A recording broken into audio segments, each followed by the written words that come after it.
Hi there, this is Pride Weekly. We'll start with Monday and a few of the more upbeat stories from the last few months.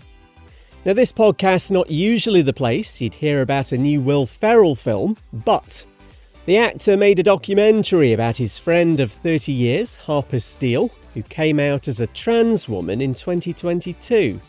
Will and Harper sees them on a road trip across America as they try to navigate this new stage in the relationship.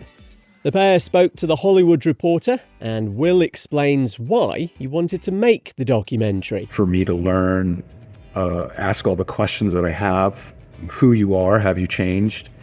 And I think we eventually landed on the same square that maybe it would be something that people would watch and it would just give them a different perspective or just show off the fact that two people can have a conversation about this. A star was dedicated to George Michael on the Path of Angels in Los Angeles. It acknowledges his volunteer work for Project Angel Food and the substantial donations he made. The organisation provides more than 1.5 million meals each year for critically ill people. It was originally set up in 1989 to help those with HIV and AIDS. And what's this? Oh, just an American TV news presenter casually coming out live on air. No biggie. Do you have to travel anywhere this holiday season? The extent of my traveling is probably going to Cleveland to visit my girlfriend. That's about it. Not too bad. Not too bad. Talk about nonchalant. Taylor Brook on Spectrum News 1 Ohio there. First time she'd mentioned a girlfriend publicly. Says it was a spur-of-the-moment thing and she was blown away by all the support she got. It's Pride Daily for Tuesday, and a look back over the last few months when we've bashed the bigots. Imagine being so transphobic you'd rather stay in prison for Christmas than not just keep your bigotry to yourself. Well, let me introduce you to Enoch Berg, an evangelical Christian, because of course he is, who used to be a teacher at Wilson's Hospital School in Ireland. He got suspended for being disruptive after refusing to use the new name and pronouns of a trans pupil, which he wouldn't cause religion. Kept turning up at the school though, breaching a high court order, and got jailed. Could have been out for Christmas, but he remains inside because he says he'll never comply. Here he is speaking previously outside the school he shouldn't be anywhere near. I've done nothing wrong. I'm 100% right. This is my workplace.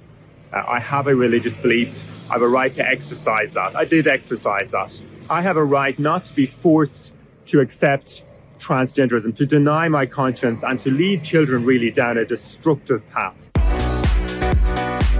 A whole 12 people turned out for a Gays Against Groomers rally in America. 12. They're a group of LGBTQ+ people who say they oppose the sexualisation and indoctrination of children. Some right-wing politicians were also at the demo in Wisconsin.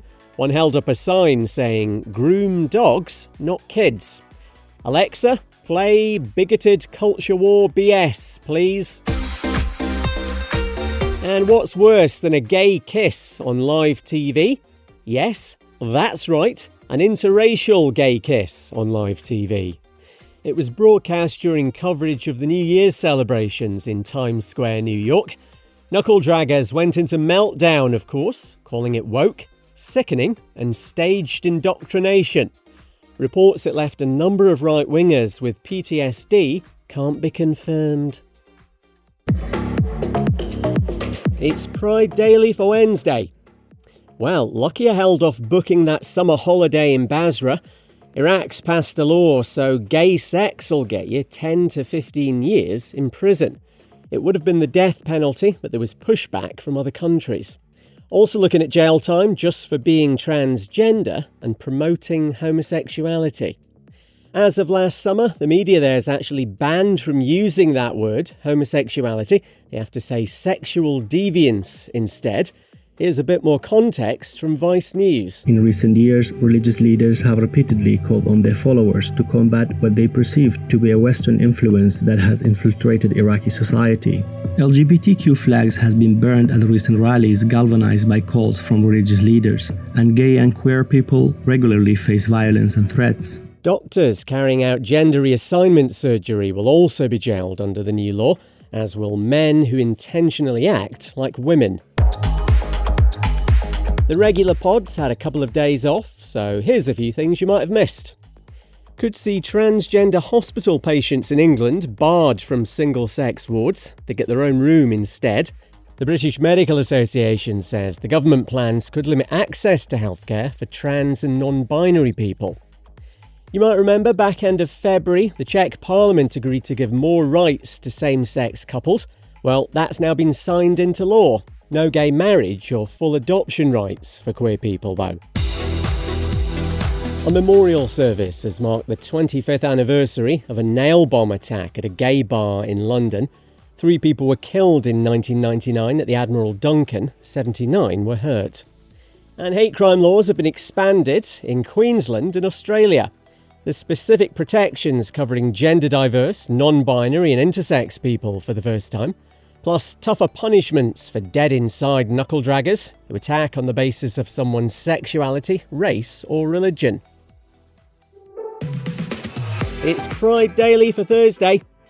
We'll start with the first ever out gay Lord Mayor for Belfast in Northern Ireland. Mickey Murray says his sexuality is relevant and he wants to make the city a more diverse, inclusive place. The 32-year-old tells the BBC having someone like him in the role is significant. 130 years history of the Lord Mayor position, and we've never had someone who's openly LGBT. I think that's something that I bring to the role, some representation of a community that's never been represented. Mickey also hopes to break down barriers and be a positive queer role model. He officially becomes Lord Mayor next month. It's a mainly ceremonial position that was created in 1892. Less than 1% of people who've had gender-affirming surgery say they regret it. It's what a study in the American Journal of Surgery's found, talking about operations to alter the breasts and genitals, plus the face and vocal cords. The research looked into regret after surgery and other big life choices, and it reckons more people were sorry they'd had children or got a tattoo. And I would never use this podcast just to talk about gay actors I heart. In other news, Jonathan Groff from Looking and Hamilton's up for a Tony Award. They honour the best of the theatre shows on Broadway in New York, and they're dished out next month. Jonathan's nominated for a Best Performance Prize for Merrily We Roll Along, about the turbulent relationship between 3 lifelong friends. Jonathan, I love you, will you marry me? It's Pride Daily for Friday. A 40-year ban on gay clergy's been scrapped by the United Methodist Church. It's removed a rule forbidding self-avowed practicing homosexuals from being ordained or appointed as ministers. Reckon that's my new bio on socials. I'm a self-avowed practicing homosexual. Delegates at a conference in North Carolina in the US voted 692 to 51 in favour. Bishop Cedric Bridgeforth from the church tells KPTV Fox 12 Oregon this is how things should always have been. I've served under threat of being removed from my office, and to have this vote really creates a safer space for me to do the ministry that I feel like I'm here to do. And it does the same for other queer clergy, and it frees up parents who've been afraid, for their children within church spaces. There's also been a vote to get rid of punishments for clergy who perform same-sex weddings. Next, the threat to chop up a drag queen into little pieces and throw them in a river. It was made online in response to plans for Ada HD to read to children and their families in Liverpool in England. The 29-year-old was prepared to go ahead with the event, but it's been cancelled following hundreds of hateful messages. Police are looking into the threat, which was made by a pathetic little bigot who probably wets the bed. And I've got a new queer holiday destination for y'all. It's Nepal. The South Asian country's had its first international rainbow tourism conference to encourage LGBTQ+ people to travel there and spend lots of money, of course. Queer rights have really expanded in Nepal since 2007, when gay sex and cross-dressing were decriminalised. Lots of you finding Pride Daily on YouTube. Thank you for subscribing. I'm Kev McGrath, self-avowed practicing homosexual. See you Monday.